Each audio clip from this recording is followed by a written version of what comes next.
You have declared a jihad against the United States. Can you tell us why? Dalam setiap peristiwa besar dalam sejarah, selalu ada satu sosok yang menjadi pusat perhatian dunia. Bukan karena popularitas atau prestasi, tetapi karena dampak dari tindakannya mengguncang geopolitik global. Osama bin Laden adalah salah satu di antaranya. Ia tidak muncul dari kehampaan dan tidak pula dibentuk dalam satu malam. Ia adalah hasil dari kombinasi pengalaman pribadi, konflik internasional, ideologi yang berkembang, serta kegagalan diplomasi global dalam meredam ketegangan yang semakin membesar.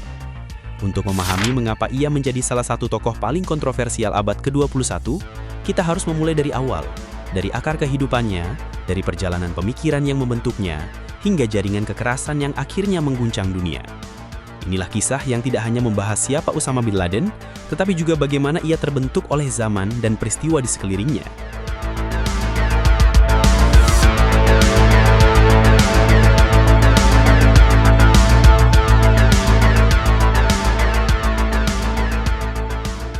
Osama bin Laden lahir pada tahun 1957 di Riyadh, Arab Saudi, dalam sebuah keluarga yang sangat berpengaruh melalui kerajaan bisnis konstruksi milik ayahnya. Meskipun hidup berkecukupan, ia tumbuh dalam lingkungan konservatif yang menekankan ajaran agama, disiplin, dan struktur sosial yang ketat. Sejak muda, ia menunjukkan ketertarikan kuat pada studi Islam serta dinamika politik yang memengaruhi dunia Muslim, terutama konflik Palestina dan tekanan geopolitik di Timur Tengah. Lingkungan keluarganya yang religius, ditambah akses terhadap pendidikan dan literatur keagamaan yang luas, perlahan membentuk pandangannya tentang hubungan antara dunia Islam dan kekuatan Barat. Namun, peristiwa yang benar-benar mengubah arah hidupnya adalah invasi Uni Soviet ke Afghanistan pada akhir 1970-an. Konflik itu menjadi titik balik yang mendorongnya bukan hanya untuk membantu, tetapi untuk terlibat secara langsung. Ketika Uni Soviet menginvasi Afghanistan pada 1979, dunia Muslim memandangnya sebagai krisis besar. Bagi Osama, ini bukan hanya konflik militer, tetapi panggilan religius untuk membela sesama Muslim. Ia mulai menyalurkan dana pribadi, membangun jaringan logistik, dan mengirim bantuan ke wilayah perang. Perlahan-lahan, ia mulai mengunjungi medan konflik secara langsung, bekerja sama dengan berbagai kelompok mujahidin yang saat itu mendapat dukungan internasional, termasuk dari Amerika Serikat yang memanfaatkan perang Afghanistan sebagai bagian dari strategi perang dingin. Pada masa inilah Osama mulai dikenal, bukan hanya sebagai donatur kaya raya, tetapi sebagai penghubung antara ideologi jihad, logistik finansial, dan struktur organisasi yang lebih modern. Ia mendirikan Maktab Al-Kitamat, sebuah biro layanan untuk menampung dan mempersiapkan relawan asing yang ingin berperang melawan Soviet.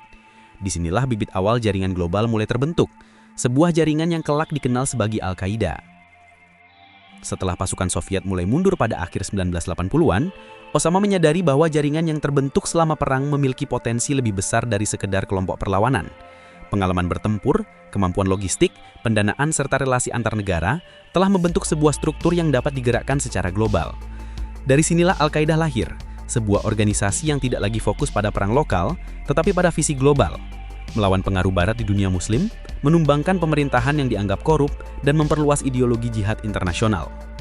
Ideologi yang menyatukan kelompok ini berakar pada interpretasi ekstrim terhadap ajaran Islam, dikombinasikan dengan rasa frustasi terhadap ketidakadilan geopolitik dan konflik berkepanjangan di Palestina, Irak, serta wilayah lainnya. Osama melihat dunia sebagai medan perang antara Islam sejati dan kekuatan penindas, sebuah perspektif biner yang pada akhirnya menjadi pembenaran bagi tindakan teror global. Ketika Perang Teluk pertama meletus pada 1990 akibat invasi Irak ke Kuwait, Osama menentang kehadiran pasukan Amerika di tanah Arab Saudi. Penolakan ini mendatangkan konflik serius antara dirinya dengan pemerintah negara tersebut. Pemerintah Saudi yang saat itu menjadi sekutu Amerika memandang Osama sebagai ancaman ideologis, terlebih ia mulai mengkritik kerajaan secara terbuka.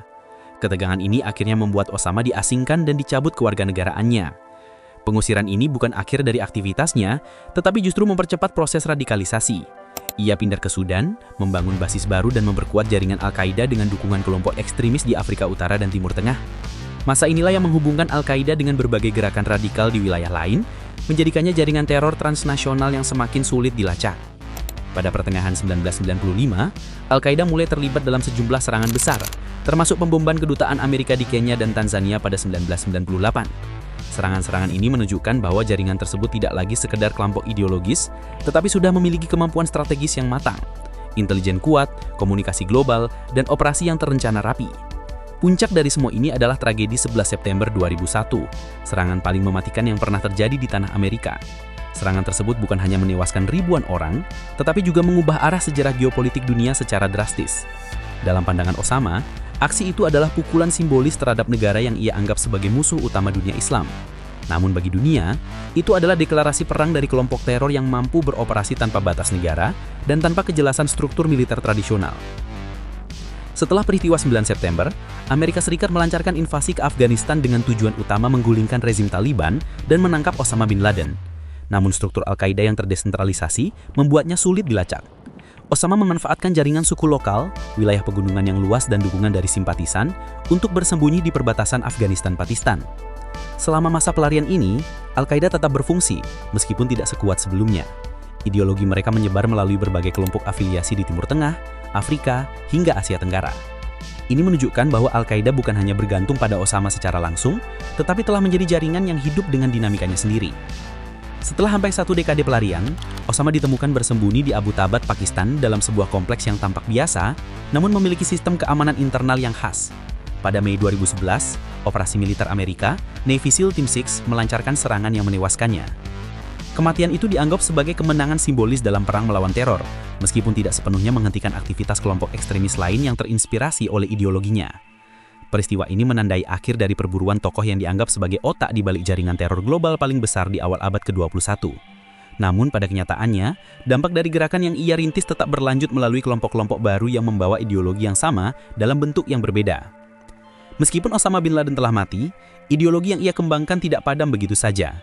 Visi jihad global yang ia popularisasikan terus diwariskan kepada generasi baru melalui propaganda digital, kelompok afiliasi, dan narasi dendam terhadap kekuatan Barat. Organisasi seperti Al-Qaeda Indo-Arabian Peninsula, Al-Shabaab, hingga ISIS pada masa berikutnya merupakan contoh bagaimana ideologi tersebut bertransformasi dan beradaptasi.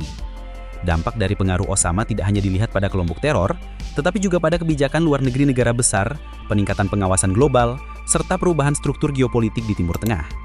Ia adalah contoh bagaimana satu tokoh dapat mengubah arah sejarah dunia melalui kombinasi ideologi, jaringan, dan situasi geopolitik yang kompleks.